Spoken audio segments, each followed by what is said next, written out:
নতুন বাড়ির এই ছোট্ট রান্নাঘরটা আমি নিজের মতো করে সাজিয়েছি। ছিমছাম আর একদমই সাধারণ, কিন্তু খুব শান্তির আর মায়া মাখানো। অনেকেই হয়তো ভাবছো, বিয়ের পর রান্নাঘরের দায়িত্ব বোধহয় এখন আমার। সত্যি বলতে, আমি এই সিংহাসন দখল করতে এখন চাই না।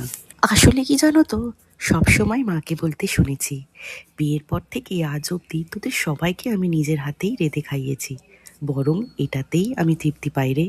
হ্যাঁ, সকাল সকাল হয়তো উঠে বিরক্ত হই, ভাবি যে দৌড় আবার যে কি রান্না করি। কিন্তু যখন তোরা খেয়ে বলিস, মা কি হেভি হয়ে যেত, আর একটু দাও না, ওটা শুনে যে আমার সব ক্লান্তি শেষ।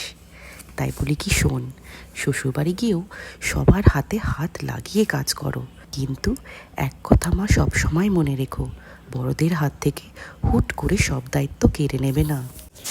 যতবার এই কথাগুলো আমার মনে পড়ে, ততবারই ভাবি, না, রান্নাঘরটা না হয় মায়েদেরই থাক। ঘরের বৌমা নিয়ে যে সব দায়িত্ব নিজের মাথায় নেওয়া, তা নয়। শাশুড়ি মায়ের এই দীর্ঘদিনের অভ্যাস এক নিমিষে বন্ধ করে দেওয়াটা নয়, বরং ওনাদের পুরনো হ্যাবিটগুলোকে বজায় রাখা। রান্নাঘরের দায়িত্ব তো একদিন পুরোপুরিই আমাদের ওপরেই আসবে, সেটা তো জানাই কথা। কিন্তু যতদিন শাশুড়ি মায়েরা নিজে থেকে হাতাখুন্তি ছাড়ছে না, ততদিন আমি বুঝি রান্নাঘরের রাজত্বটা ওনাদেরই থাক। আমি বরং সবটা গুছিয়ে দিই, ঘরটা পরিষ্কার রাখি। তাই তো আমি ঘর গোছাই, সবজি কেটে দিই, সব গুছিয়ে দিই। কিন্তু হাতাখুন্তি আজও শাশুড়ি মায়ের হাতেই থাক।